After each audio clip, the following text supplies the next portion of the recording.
Real talk, raw truth, raging hearts. Welcome to From the Minds of Raging Brats. Like, share, and subscribe. Hi, welcome to From the Minds of Raging Brats. I'm Heather. And I'm Ashley. So this week's going to be a little bit of a different twist on things. I know we usually come in with an intro about how our week is, but I think coming in with the intro of how many should be loaded into the wood chipper is a good way to start this episode. I definitely have to agree. I'm going to give a little shout out to the person that I heard the wood chipper phrase to first, because this isn't like an original phrase or anything like that. We're not trying to take that from somebody. So for me, it was JD Delaney. That's the first person I ever heard say that term, and I instantly was like, yes, every single person that this topic is going to be concerned, they need to go feet first in the wood chipper. I want to hear them scream a little bit. Yeah. Can't say that sound of screaming pedophiles in the morning wouldn't be music to my ears. Yes. Unfortunately, our country has not caught up to laws that protect our children sufficiently. We are still very much in a time where the law is still tiptoeing around how much it can ruin a person's life. And don't get me wrong, I don't disagree that it can ruin a person's life. And I don't disagree that there are cases of people just being vicious, trying to ruin somebody's life. I won't say that there's not bad people in the world, because there are. Hello, there wouldn't be this conversation if there weren't bad people in the world. Right? But what I'm saying is that if it's known without a shadow of a doubt that you hurt children, you don't need to breathe. Yeah. You don't need to exist. And that doesn't just apply when I speak. I don't just apply it to people that sexually harm children. I don't care. If you harm children, you don't deserve to breathe. And I have to agree, and the fact that we are still debating how much harm this could do to a person long term, we know. It sticks with you for life, even with therapy, even with coping tools, even with whatever. It's not something that can be undone to you. Well, and me personally, I have always questioned how my father didn't go to prison for what he did to me. He just lost custody. I always thought that was such a weird contradiction. And then as I'm looking up the facts and the laws for this, and I'm like, what? Really? There was only one state before the 1980s that even had a sex offense registry, but also sex offenses against children just weren't even really a thing, which, I mean, you have more of the dates on that kind of information. I have more of the laws of registries and things like that. You went into the more nitty-gritty specifics on the laws that protect children. So if you want to go ahead and tell us more about that. Yeah, and I am going to be reading from a paper, y'all. I want to make sure I'm getting this all right. But, so it was not until 1986 that it was explicitly a federal law that you could not. A child, before that, they left it up to the states. It was technically not even a federal crime yet until 1986. And that is crazy. That's less than 10 years before I was born. That's terrifying. That is terrifying. We are actively seeing how laws are being rolled back and changed and things like that, and it's always a worry of mine. And honestly, when I first read 1986, I was like, cool. So that was everything was illegal. that had to deal with that. But no, it was wrong. It wasn't until 2003 that we had explicit laws making grooming and then traveling for sex with a minor. Those were still technically within a gray area before that. Like, and that really goes to show you where our lawmakers' heads are at. Like, how could you be okay with these things happening? Because it really is one of the most silent epidemics that this country is not just facing today, but has been facing for decades upon decades, if you look at things. Well, and I just pulled it up, looking at Oregon specifically, since that's where we are, about when did it become a crime period to sexually assault a child or sexually abuse a child. And it says that Oregon criminal laws around sexual conduct have a long history dating back well before the modern era. One early example, in 1953, Oregon enacted a psychopathic offender law under which anyone convicted of sodomy could receive a life sentence. In 1963, the law was narrowed to apply only to sexual activity with children under the age of 12. That's kind of disturbing that first it was first of all, it was just sodomy, which is anal. Yes. Abuse, which, I mean, okay, so basically they were really only offended if it was happening to boys, is what they were saying. I mean, that's the undercurrent, whether that was the black and white or not, that was the read between the lines. But then they narrowed it, well, as long as they're over 12, Wait, like, it's fine. have you, and maybe the people that might be watching, like, don't know kids, 12 years old isn't old enough half the time to consent on how they want their eggs made, let alone something like that.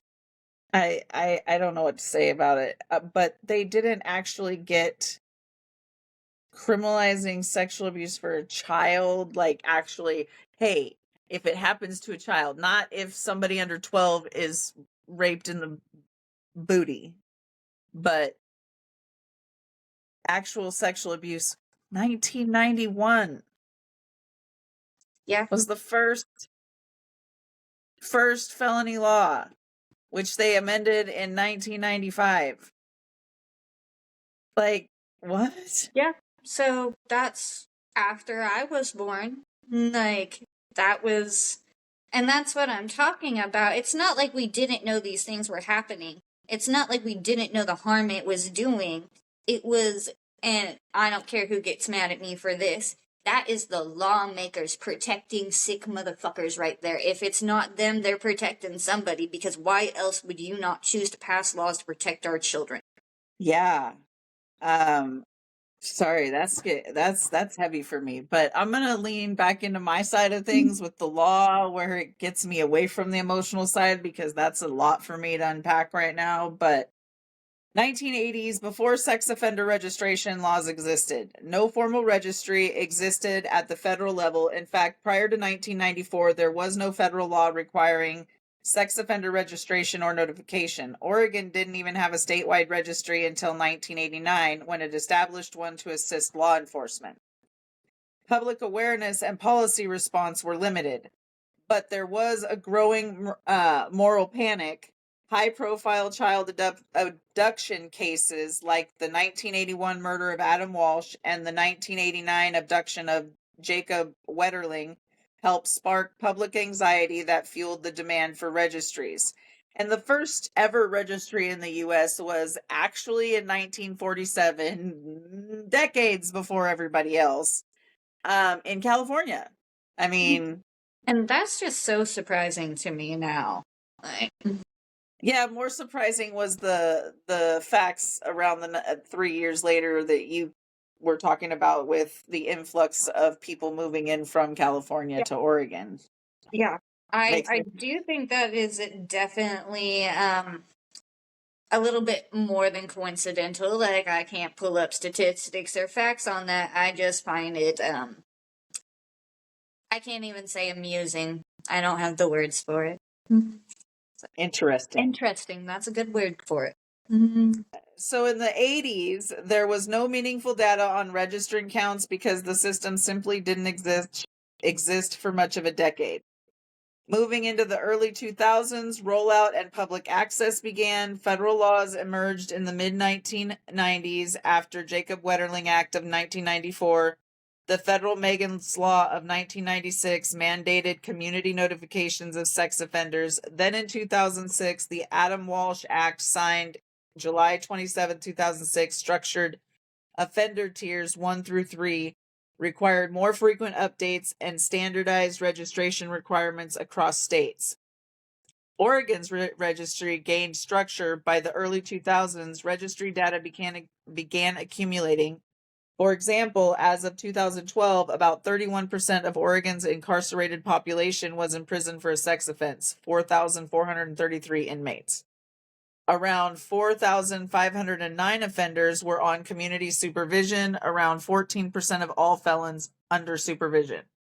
National registries grow. By 2015, the U.S. registry listed roughly 843,260 offenders. This marked an era when sex offender data became more systematic and accessible to law enforcement and often the public. Today, in the 2020s, high counts, tiered access, and modern policy debates. U.S. registry continues to grow. As of August 2024, there were approximately 795,000 registered sex offenders nationwide. Coincidentally, down slightly from the 843,000, but still in that high range. Other sources from early 2023 cite 786,838 offenders. Oregon ranks high per capita. Oregon has one of the highest rates of registered sex offenders per 100,000 residents in the nation. As a recent report just days ago, Oregon has approximately 34,000 registered sex offenders, but only about 5%, fewer than 2,000, are visible on the public registry, meaning only level 3 highest risk offenders appear publicly. The remainder require special requests for viewing. Policy reform and criticisms are growing. There's a national movement calling for reforms, especially where teenagers or consensual acts are treated too harshly by registry laws, and advocating for aligning punishments with risk and public safety needs. So, there is a lot of constant debate still to protect sex offenders and to lessen the law for sex crimes against teenagers, because sometimes they may be willing participants. And while I understand that sometimes they may be willing participants, that doesn't make it right. Yeah. That doesn't mean you can't be the adult and say no. Yeah, exactly. If it's really love, waiting until they're an adult won't kill your love. Yeah. And I think that's a really good way to lead into, there is a certain group of people, they like to call themselves MAPS. I fucking hate every single one of them. What the hell is that? MAPS? Minor attracted person. No, disgusting. What? Yeah, there's a whole group of people that they say that it's all right for them to want to be with children because it's just an attraction, blah blah blah, as long as they don't actually touch the kid. Now, it's still sick. It's still wrong.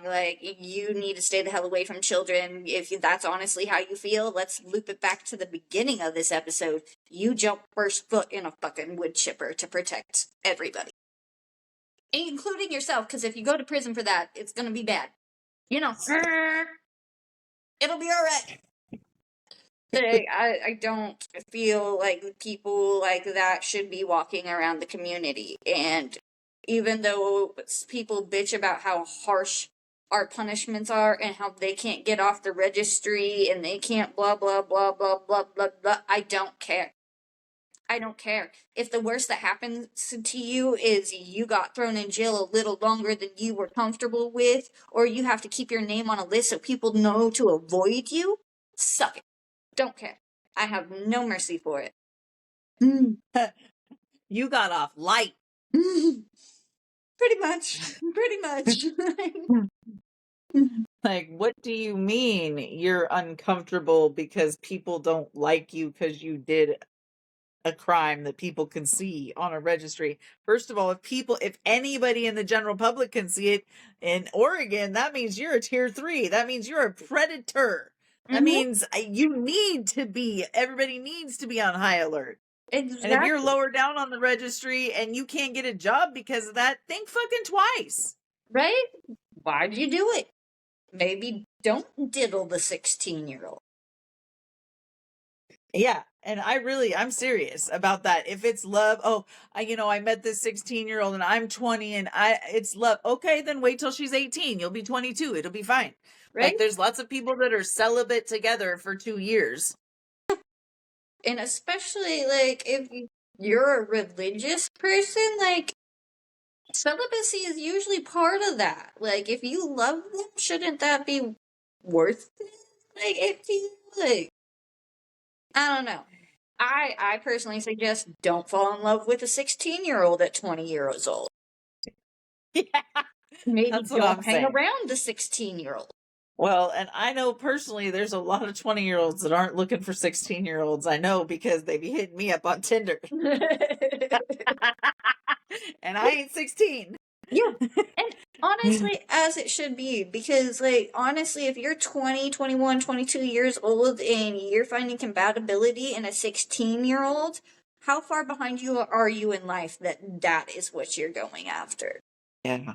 I mean, I understand why the 16-year-old's going after the 20-year-old. Oh, You yeah. got a job, you got a car, you can buy me stuff, especially if they're 21 or older. You can buy me booze and give my friends a ride and take me. Now, Yeah.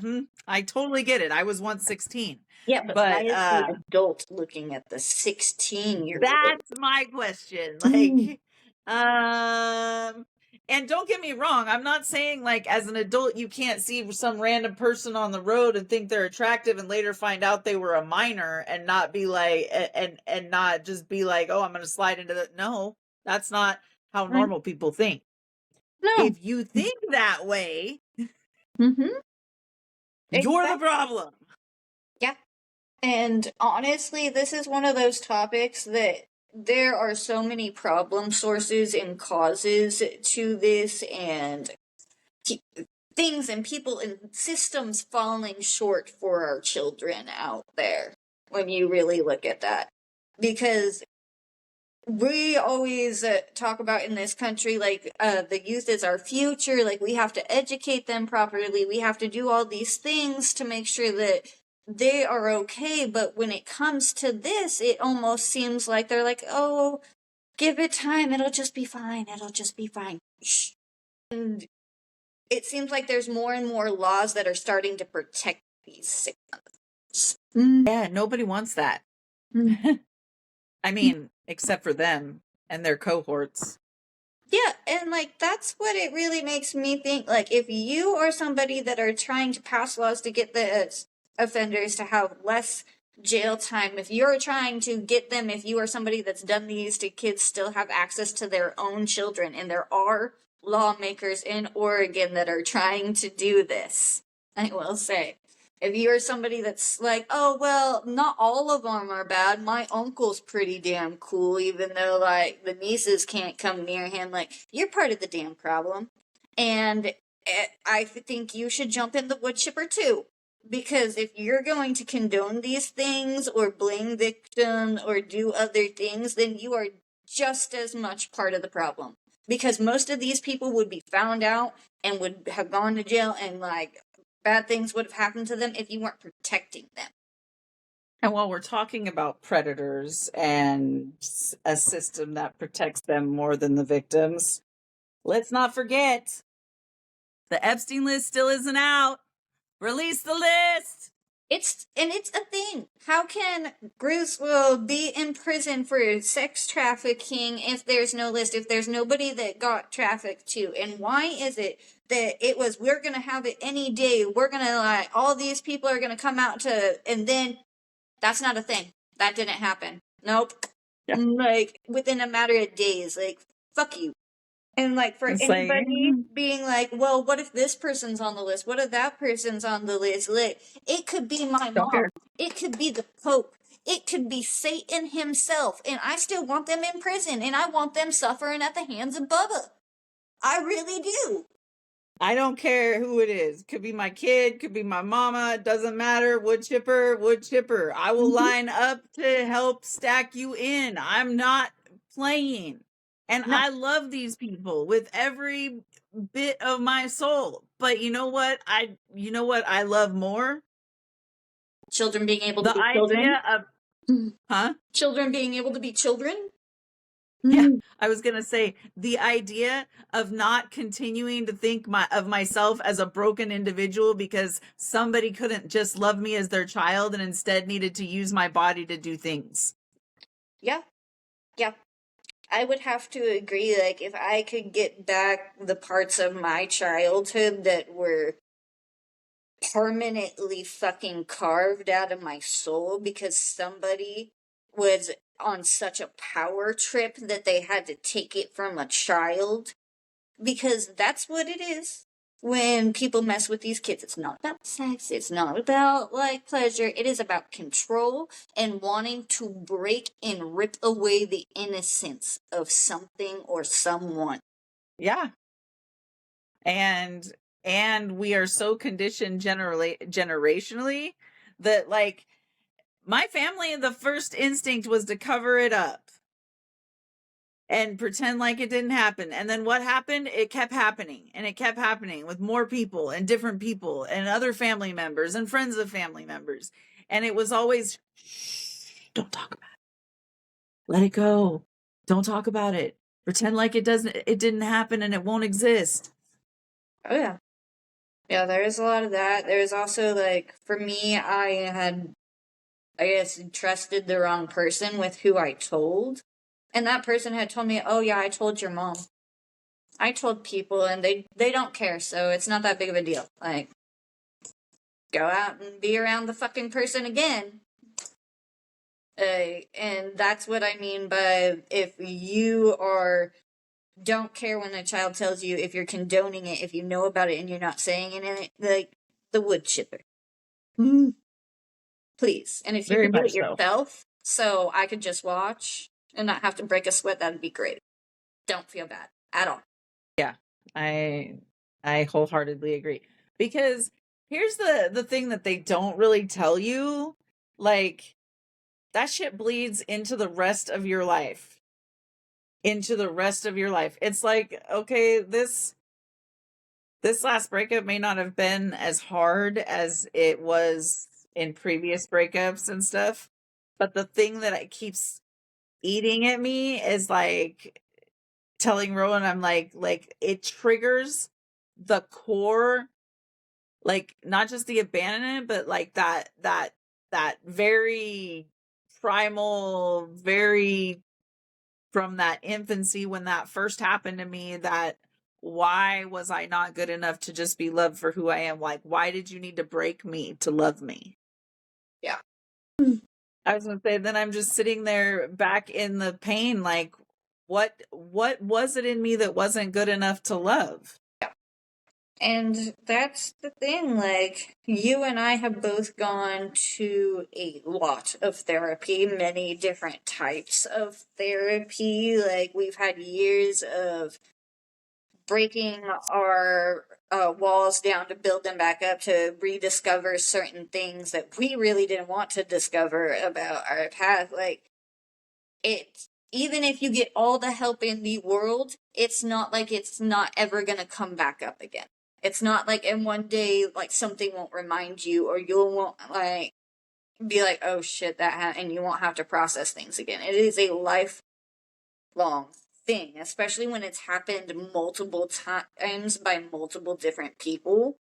Like, because it's not just the act itself, it's also the people that allowed it to happen, to break your safety, to break your trust in the world, to make you, like, take everything around you as a threat.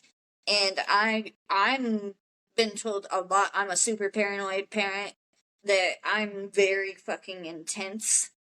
And that is part of my trauma because I know how dark the world can get. I'm fucking terrified for my child.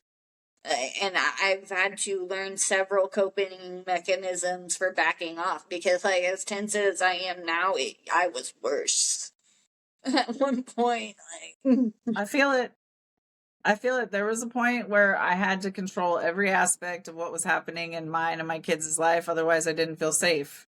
yeah. That was why I got so offended when my therapist, one of my previous therapists that really helped me break through, um, like some walls in myself that I couldn't seem to just get through.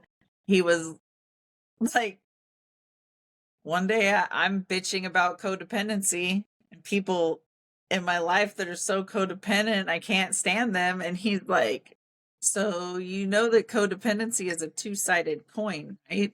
And I'm like, what? He's like, well, you can't have the needy person without the person that picks up the slack. Because if nobody ever picks up the slack, this person isn't going to be needy. They're going to get up and get the fucking shit done because they have to survive. And I'm Yeah. like, are you calling me codependent? And he handed me a book, Codependency No More. This is not sponsored, but Codependency No More, how to stop controlling others and start living your life. And I was like, you just called me codependent and controlling. He's just like, go home and read the book. That book hit the fucking wall so many times. I promise you, like, there were so many times I'd be reading it and I'd just read something that would just hit so hard that I'd just be like, fuck you. Yeah. And to this day, with all the progress I've made, I am only halfway through that book to this date. It still sits on my nightstand, because there are days where I'm like, okay, I am back in a place of stuckness, and I need obviously to crack you open and see what's next. I am like, And the fucked up thing is that book was written by the child of an alcoholic for children of alcoholics. I get it. No, like he gave me a second copy one day and I gave it to my cousin because I was like, bro, you don't understand. For real. And she's like, what are you trying to say to me? I'm like, I'm saying that this thing fucking helps. It will piss you off so much, but it does do the job. You do move forward. It's really great. But like, just know now, like, picture your spot on the wall that's going to get soft from the amount of times the book's going to bounce off of it. Oh yeah. I'm like, and my best suggestion is that you throw it, uh, front or back side at the wall instead of spine, because if the spine hits the wall, it's going to burst and then you're going to have a whole other mess to clean up. Yeah. Like, but it's a little crazy to me, like, for somebody that I repressed a lot of, like, the first things that happened to me. Like, I knew what had happened. I had, like, these vague, shifty, like, memories, and I had been told what had happened to me. But one of my breakthrough moments happened outside of therapy. And I went up to my mom because I kept having this frickin' dream for years and years and years, and it would just randomly happen, but it, like, shook me. I'd wake up, like, shaking, almost vomiting, like, screaming headache, like, screaming at the top of my lungs. And finally, when I was like, I keep having this dream. Like, how do you get rid of dreams? Because there is a Native American way or practice that's supposed to get rid of dreams, like bad dreams, because it means something's happening to you spiritually. But anyway, I told her what the dream was, and she almost broke down into tears. And she's like, Ashley, that's not a dream. And me being me, I was like, yes, the fuck it is. I go, night-night. Horrible things happen in my head. I wake up. She's like, no, that happened to you. That exact thing happened to you. And she's like, I do not know how you remember that. You were 3 years old, and that is detail by detail what I knew happened to you. And I didn't tell her the beginning of the dream. I just told her, like, where she entered the dream, and she had walked in and got me the fuck out of that situation. But yeah, not a dream. Not my brain trying to just terrify me. It was trying to be like, hey, you really need to address this. This is a We need to big process problem. this. Yeah. Yeah. That's what I mean by it's a lifelong thing. And sometimes the victims themselves don't even realize the long-term effects. Well, it's like a lot of women that go into sex work because they've been through sex abuse or sex trafficking. And then instead of people reinforcing them with positivity and love and affirming their choice, positive or negative, but reminding them that regardless of their choice, they are valuable, is the reason why we have a long list of women prostitution offenses instead of a long list of women helping other women succeed in life, no matter what their dream is. Oh yeah. Oh yeah, like we've talked on this show several times, like BDSM like is not just an enjoyed part of my life, it is part of my coping. It is actually like, and before like any of y'all on the interwebs say anything, my therapists have known about this. They've encouraged it. Like it's, I am safe, I am sane, I am consensual in the things I do. But because of the abuse and the things that have happened to me and the things I've had to endure, I have to put myself in a situation from the outside. It would look like, wouldn't that trigger you? Aren't you reliving it? Aren't you blah, blah, blah, blah, blah, blah, blah. But in fact, I am in complete control. I have ways to make everything stop the second I say I do. I do not do these things unless it is somebody that I know and I trust and I am safe with. But I do these things to make my brain realize I am in control now.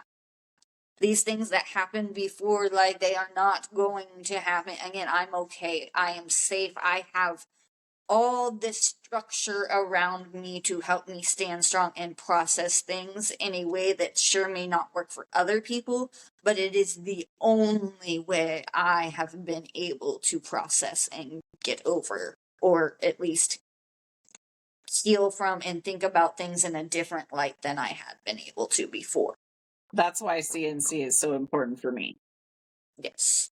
Because it is removing the control factor without actually removing control. So at any given time, I know I'm safe, but yet I'm still going through similar things that I went through at the hands of people that meant to harm me. Yeah.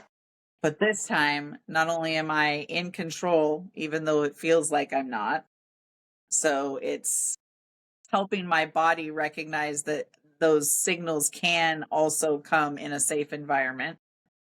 So it helps me come out of fight or flight all the fucking time, which is huge. But also, like, for me, it's like rewiring my trust issue, like the trust issues I have. It's rewiring it to say, listen, even if you can't trust other people, you can trust yourself. And this situation you set up to be out of control. So enjoy it. Yeah. Yeah.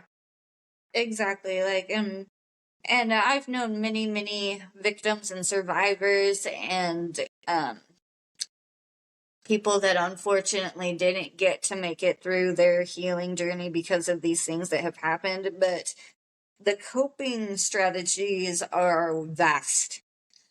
There is almost no one size fits all for a person that has had to go through this. Some it's self-harm. It's drinking until you can't fucking think. It is throwing yourself into risky situations without properly vetting people and knowing that you're actually safe. And sometimes it's burying yourself in stuffed animals and screaming until your lungs give out. Like, every person is different. But every person that has gone through this is because of a monster. Not because of them, not because of what they were wearing, not because they were drunk, or because they were left alone, chose to walk into the wrong room with their uncle, or whatever else. This is the monster's fault, and we need to preferably bring wood chippers into it. But if we can't do that, then we need stricter laws, things that are actually going to protect these kids. And I'm just gonna say popping them in jail for 3 months and making them write their name on a list for the rest of their life doesn't seem to be scaring none of them. So, Well, I also want to just say this may not be a statistic, and I don't want to say that there's not predators in every group of people, because there is. But I'm going to tell you something that somebody once said to me, and when they said it, it hit me so fucking hard because of how true it resonated with me, and I went, damn. She said to me, she said, yeah, there's predators in every group. She said, but I tell you what, if I walked into a room with a bunch of gentlemen from a bunch of old men from different races, the only ones that I would be afraid to be left alone with were the old white guys. I agree. I agree. And, you know, I'm not saying that I'm racist against my own race. I'm not. I'm just saying that in general, my own personal experience, at the hands of those that abused me throughout my life, it was usually those wearing the same color as me. Yeah. Yeah, I definitely, that was usually the case. Like, but there is a guy, I wish I had his name. He is famous for getting members of KKK to hand over their robes to him. He is an elderly African American gentleman. And the way he gets most of these people to get the message sunk into their head is, who hurt you most? What race were they? Did the other races ever have anything to do with personally hurting you? But unfortunately, that does go into another statistic, and that is probably why it is, no matter what race you will say this, at least for sexual assault, is it is about 7 out of 10 times going to be a family member or a close family friend and somebody that is completely trusted. That's why it is so important to listen to your children, and to also be aware of the signs. Yeah, that's the big one. So I know not everybody is versed in this topic. It is a horrible topic to have a wealth of knowledge on.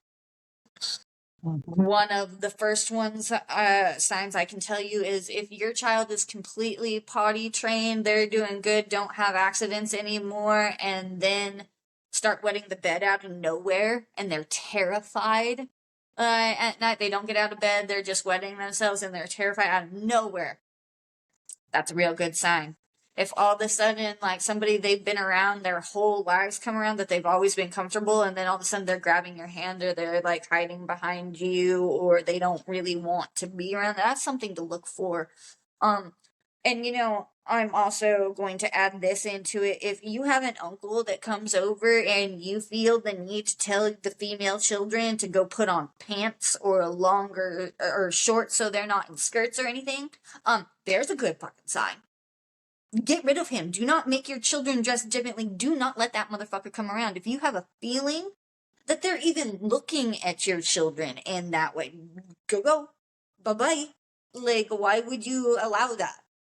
I also want to point out there are several states, Maryland, Massachusetts, Connecticut, that have very low offender rates, but it doesn't mean they aren't high in sex offenders. It just means they have less crimes that they make register. They don't have lifetime registrations. The highest states that have on record for rape and child sexual abuse crimes are Alaska and Arkansas, with Alaska being the highest in the country for sexual assault. Yeah. And that's honestly, it would have never been any of the states that I thought of. Well, I totally understand Arkansas. Alaska surprised me, but I also understand that because most of the civilization up there is very isolated in pockets. And so isolation can drive people to places that they wouldn't go otherwise. I have seen some pretty heinous crimes committed in Alaska because of isolation from people that never would have been. Yeah. But isolation does things to people if you aren't built for it.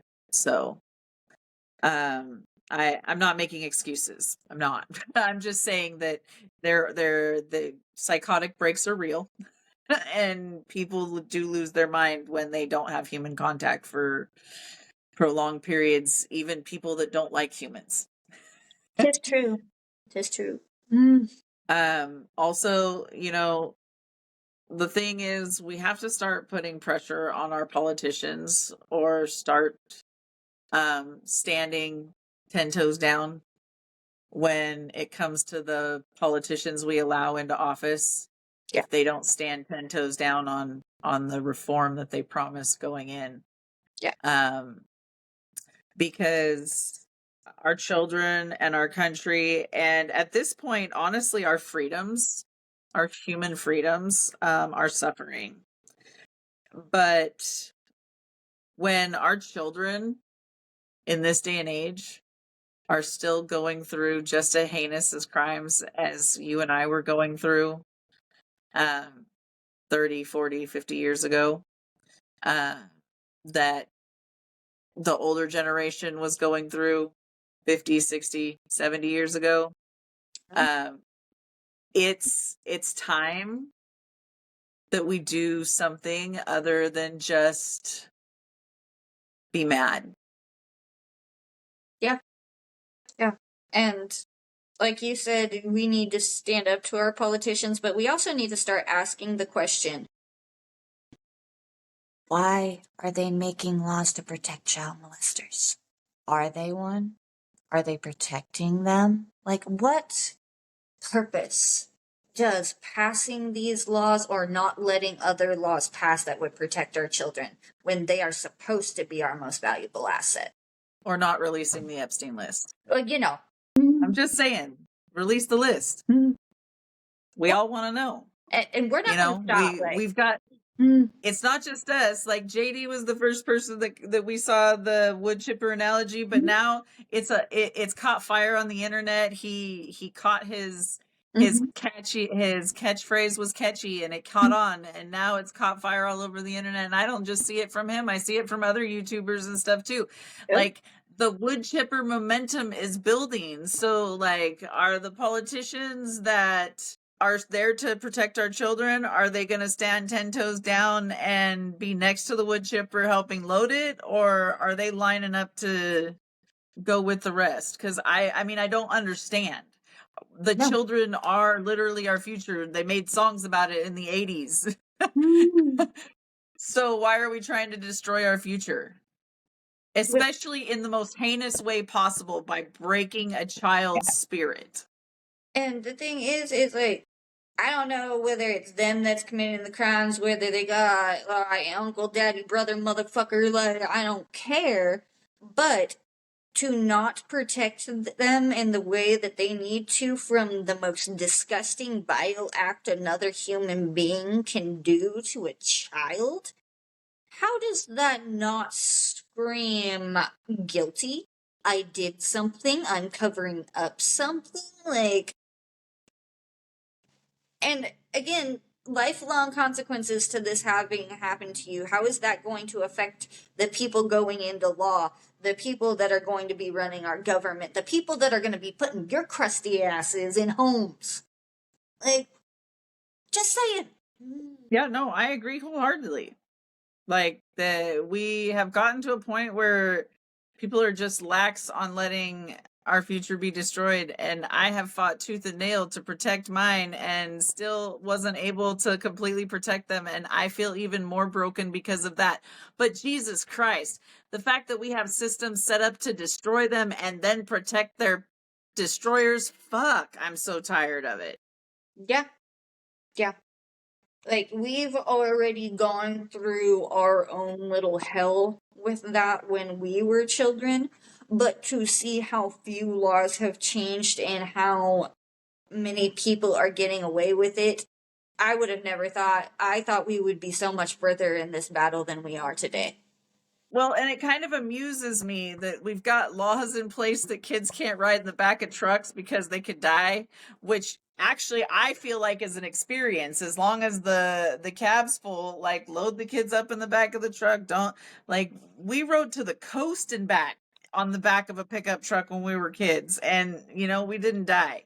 So I feel like that is more of a passing rite of age, teenage type of thing. But by all means, let's make harsh laws against that, but leave predators free to do their thing. I don't understand. We put a dog down for biting a kid's hand and causing a superficial scar because it's going to be there for the rest of their life. Yet people that cause internal scars, both physically, mentally, emotionally, for the rest of their life and could possibly pass that trauma down onto somebody else, is allowed to walk around freely? Nobody will ever Yeah, make that make sense to me. me either. I don't. I'm never going to be on that side of that debate. And for those trying to make pedophilia a sexual orientation, Maps. I can say this wholeheartedly from the bottom of my soul, and I'm not Christian, but whatever hell you believe in, I hope that you burn in it mentally till the day you die, and from the day you die forward, forever. Yeah. Yeah. I definitely have to agree. Well, folks, I know this was a heavy one, but it weighs on Ashley and I a lot. It still affects our lives to this day. We still have to do work every single day to live in the space that we are worthy, just because somebody broke something in us before we knew what we were or who we were. And that's hard, really hard. And it's not fair. And our kids have to watch that struggle too, which is even more painful. So if you belong in the wood chipper and you're watching this, maybe think twice before you break somebody else. Maybe jump in the wood chipper now. Please. Before one of us grabs you and shoves you in there ourselves. And if you're somebody that was broken before you knew what broken was, I love you. You're worthy. And the person that broke you was a piece of shit. We know we're not the only ones. I mean, we read off several statistics tonight that more than proved that. But if you are here today and you're surviving, we're proud of you. So damn proud of you. Look at how much further you are than the person that hurts you. You're our family. We can call it a trauma bond, or we can call it an unfortunate circumstance of what happened, but it's a beautiful thing that every single victim has the chance to survive. Yeah. It's a lot easier to wear the victim hat than it is to wear the survivor hat in today's day and age. I will tell you that, but the survivor's hat is much more valuable. And at the end of the day, it is way more healing than letting somebody tell me what kind of victim I need to be. Nobody gets to tell you how you need to heal from what somebody else did to you, especially if that thing was soul shattering. So I don't know what next week will bring. We usually don't know, to be honest. I don't know what next week will bring, but I hope to see you here. Hopefully it will be lighter. But again, we never know. Whatever it brings, it's gonna be what's needed to hit the collective, but we love you. We are sending out love and positivity to all of you, especially those that are hurting in silence and don't know how to reach out. We'll see you next week. Again, rage responsibly. Bye, y'all. Bye. We're also available on Spotify. We said what we said, and we're just getting started. Thanks for listening. Now go rage responsibly. Don't forget to like, share, and subscribe. See you soon.